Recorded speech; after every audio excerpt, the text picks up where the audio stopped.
Hello students, myself Najiba Ibrahim and welcome back to my channel e learning accounts and maths. Students, हमने question number 47 तक सारे questions कर लिए थे। आज हमें करना है question number 48। Following is the balance sheet of X limited as at 31 March 2018। X limited का बैलेंस शीट दिया हुआ है, इससे हमें कैश फ्लो स्टेटमेंट प्रिपेयर करना है। नोट्स टू अकाउंट्स में भी कुछ पॉइंट्स गिवन है। आगे एडिशनल इन्फॉर्मेशन में देखिए। Point first, 1,12% debentures were issued on 1 April 2017। 1 April 2017 को कंपनी ने 1 लाख का डिबेंचर इशू किया। Okay. Point second, during the year a piece of machinery costing 80,000 on which accumulated depreciation was 40,000 was sold at a gain of 10,000। एक machine का cost था 80,000 जिसपे total depreciation लगा 40,000, जिसे कंपनी ने 10,000 के प्रॉफिट पे सेल किया है। Okay. Calculate cash flow from operating activities. Students, इसमें हमें कैश फ्लो स्टेटमेंट पूरा नहीं कैलकुलेट करना है, इसमें हमें सिर्फ ऑपरेटिंग एक्टिविटी से कैश फ्लो कैलकुलेट करना है। ओके, काफी इजी क्वेश्चन है। चलिए स्टार्ट करते हैं। यहां लिखेंगे cash flow from operating activities.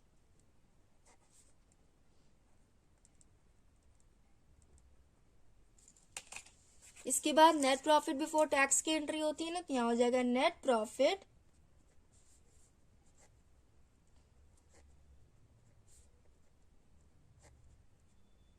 Before tax.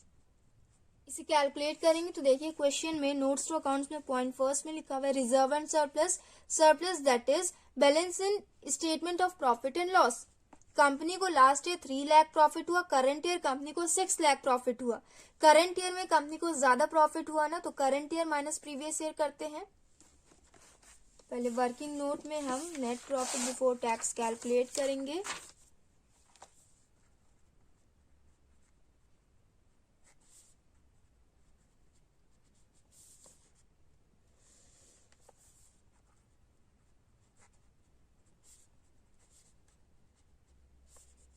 $6 lakh minus 3 lakh, ये हो जाएगा 3 लाख। इसके बाद अगर आपके क्वेश्चन में रिजर्व अमाउंट गिवन हो तो उसे ऐड करते हैं, प्रोविजन फॉर टैक्स गिवन है तो उसे ऐड करते हैं। देखिए यहाँ पे रिजर्व एंड सरप्लस में सिर्फ profit and loss balance given था, जनरल रिजर्व गिवन है नहीं, तो उसकी कोई एंट्री नहीं होगी। उसके बाद प्रोविजन में देखिए प्रोविजन फॉर टैक्स गिवन है। ओके, लास्ट ईयर कितना वैल्यू दिया हुआ है 1,65,000 एंड करंट ईयर का 2 लाख। तो करंट ईयर में कंपनी ने प्रॉफिट से निकाल के 2 लाख प्रोविजन में ट्रांसफर किया ना, तो इसको हम वापस से प्रॉफिट में ऐड कर लेंगे। आपके एडिशनल इंफॉर्मेशन में जब टैक्स पेड से रिलेटेड कोई भी इंफॉर्मेशन गिवन ना हो तो हम ये प्रीवियस वाले वैल्यू को, मतलब लास्ट ईयर के बैलेंस को हम इनकम टैक्स पेड कहते हैं एंड ये करंट ईयर वाले बैलेंस को हम प्रोविजन फॉर टैक्स कहते हैं। ओके, यहां लिखेंगे add provision for tax 2 lakh. बस डिविडेंड गिवन है नहीं तो उसकी भी कोई एंट्री नहीं होगी, टोटल कर लीजिए, ये हो जाएगा 5 लाख। ये आ गया आपका नेट प्रॉफिट बिफोर टैक्स। इसके बाद नॉन कैश आइटम्स की एंट्री होती है ना, एडजस्टमेंट्स ऑफ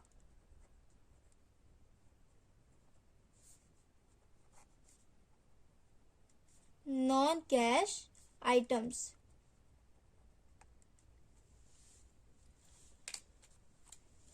यहां देखिए स्टूडेंट्स, क्वेश्चन में आपके देखेंगे सबसे पहले शेयर कैपिटल गिवन है। शेयर कैपिटल नॉन कैश में नहीं आता, रिजर्व एंड सरप्लस भी नहीं आता। लॉन्ग टर्म बोरोइंग्स पे अगर कंपनी ने इंटरेस्ट पे किया हो तो उसकी एंट्री करते हैं ना, तो यहाँ देखिए लॉन्ग टर्म बोरोइंग्स में 12% लॉन्ग टर्म लोन दिया हुआ है। लास्ट ईयर वैल्यू कितना था 4 lakh, current year value increase होकर 5 लाख हो गई।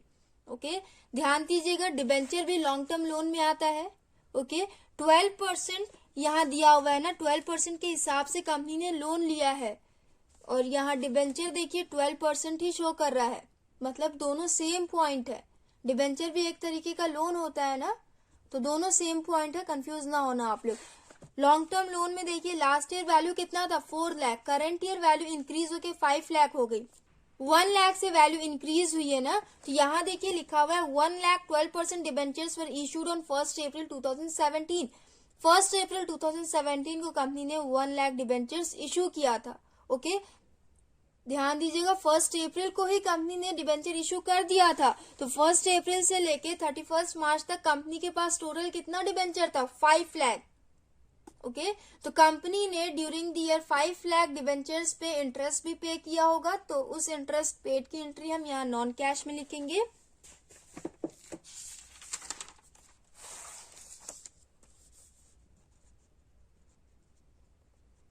Interest paid 5 lakh into 12/100। Students, इसमें मंथ का कैलकुलेशन नहीं होगा क्योंकि कंपनी ने 1 अप्रैल को ही इशू कर दिया था।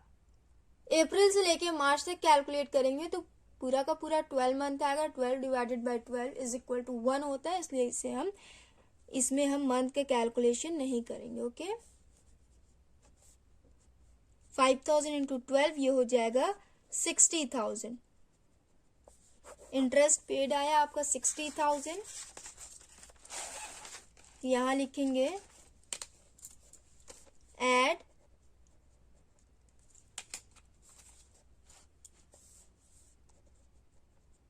Interest paid 60,000। उसके बाद स्टूडेंट्स, शॉर्ट टर्म बोरोइंग्स में बैंक ओवरड्राफ्ट दिया हुआ है तो वो फाइनेंसिंग में जाता है। शॉर्ट टर्म प्रोविजन की एंट्री हमने कर ली है। फिक्स्ड एसेट पे अगर डेप्रिसिएशन लगा हो तो वो नॉन कैश में जाता है ना। तो चलिए पहले हम फिक्स्ड एसेट में क्या क्या दिया हुआ है। Tangible asset, machinery and accumulated depreciation, दोनों का ओपनिंग एंड क्लोजिंग बैलेंस दिया हुआ है। तो पहले हमें machinery and provision for depreciation account बनाना होगा, उसके बाद हम depreciation during the year calculate करेंगे।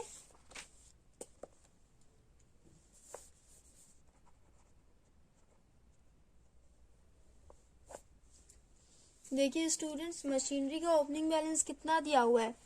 20 lakh and closing balance 26 lakh. यहाँ लिखेंगे to balance BD 20 lakh by balance CD 26 lakh. ये दोनों हो गया। उसके बाद प्रोविजन फॉर डेप्रिसिएशन का बैलेंस चेक करिए।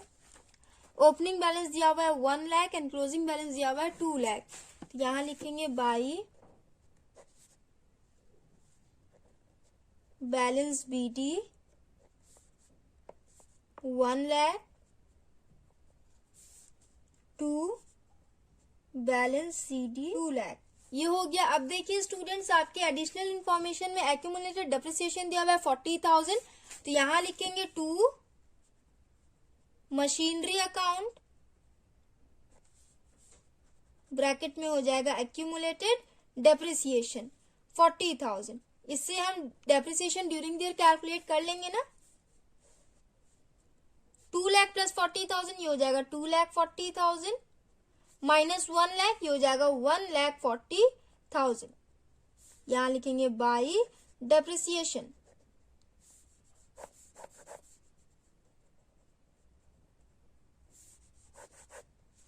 उसके बाद ये वाला अमाउंट एक्यूमुलेटेड डेप्रिसिएशन हम मशीनरी अकाउंट में ट्रांसफर करते हैं ना, तो यहां लिखेंगे बाई एक्यूमुलेटेड डेप्रिसिएशन 40,000। उसके बाद देखिए यहां लिखा हुआ है एक मशीन का कॉस्ट था 80,000, ओके, जिसपे डेप्रिसिएशन लगा 40,000। तो माइनस करिए, उसका मार्केट वैल्यू कितना निकलेगा? 80,000 का कॉस्ट था जिसपे टोटल डेप्रिसिएशन लगा 40,000। तो ये हो जाएगा बुक वैल्यू और मार्केट वैल्यू, आप कुछ भी कह लें, इसका आ रहा है 40,000। तो इसका मतलब ये है कंपनी ने 40,000 वाली मशीन को 10,000 के प्रॉफिट पे बेचा है। ओके, तो सेल्स अमाउंट इसका कितना होगा? देखिए 40,000 plus 10,000 is equal to 50,000। Sales amount आया 50,000। तो यहां लिखेंगे बाय बैंक ब्रैकेट में हो जाएगा सेल्स 50,000। प्रॉफिट की एंट्री डेबिट में होती है तो ये हो जाएगा to gain on sale 10,000। Total कर लेंगे स्टूडेंट्स 26 लाख प्लस 50,000 प्लस 40,000, ये हो जाएगा 26,90,000। 26,90,000 माइनस 20,10,000, ये हो जाएगा 6,80,000।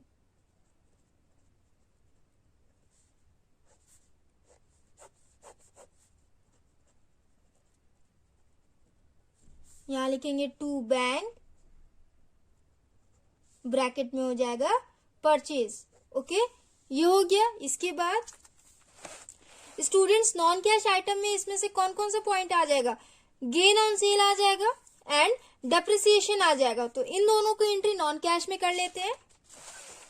यहां लिखेंगे ऐड डेप्रिसिएशन, कितना आया था? 1,40,000 एंड गेन हुआ है ना, इनकम हुआ, इनकम्स को हम लेस करते हैं तो ये हो जाएगा लेस गेन ऑन सेल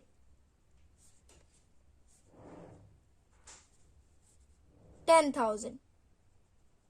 ये हो गया स्टूडेंट्स। उसके बाद आपके क्वेश्चन में इंटेंजिबल एसेट भी दिया हुआ है। टेंजिबल एसेट की तो हमने एंट्री कर ली। इंटेंजिबल एसेट में देखिए क्वेश्चन नंबर 48 था ना, ये देखिए इंटेंजिबल एसेट में लास्ट ईयर वैल्यू था 3 lakh, current year value decrease होकर 2 लाख हो गई। 1 लाख से वैल्यू डिक्रीज हुई है तो इसे हम एमोटाइजेशन ऑफ इंटेंजिबल एसेट कहेंगे एंड उसकी एंट्री नॉन कैश में होती है। एक्सपेंस हो रहा है तो इसे भी हम ऐड करेंगे। इंटेंजिबल एसेट 1 लाख, बस इतनी ही एंट्री होगी नॉन कैश की। टोटल कर लीजिए 60,000 प्लस 1,40,000 माइनस 10,000 प्लस 1 लाख, ये हो जाएगा 2,90,000। 5 लाख प्लस 2,90,000 ये हो जाएगा 7,90,000। यहां लिखेंगे ऑपरेटिंग प्रॉफिट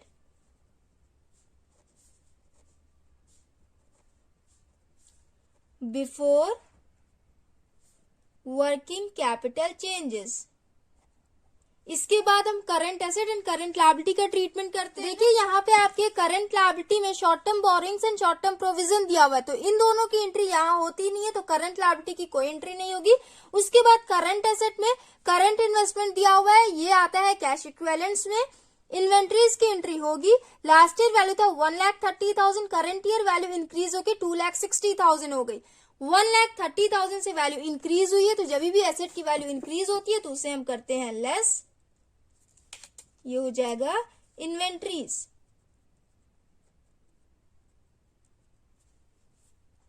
$1,30,000।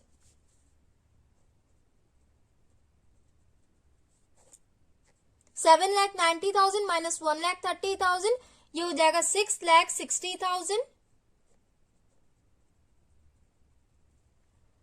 ये आया आपका कैश फ्रॉम ऑपरेटिंग एक्टिविटीज।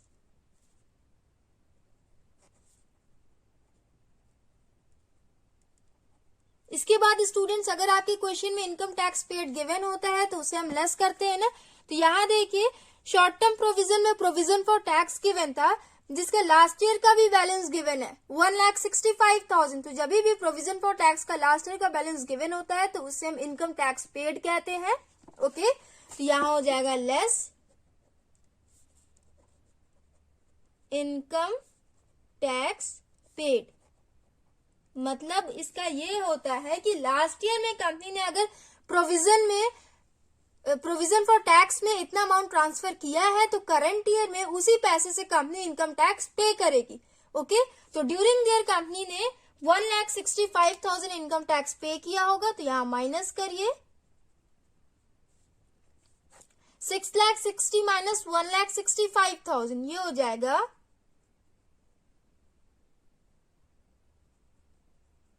4,95,000। ये आ गया आपका cash flow from operating activities.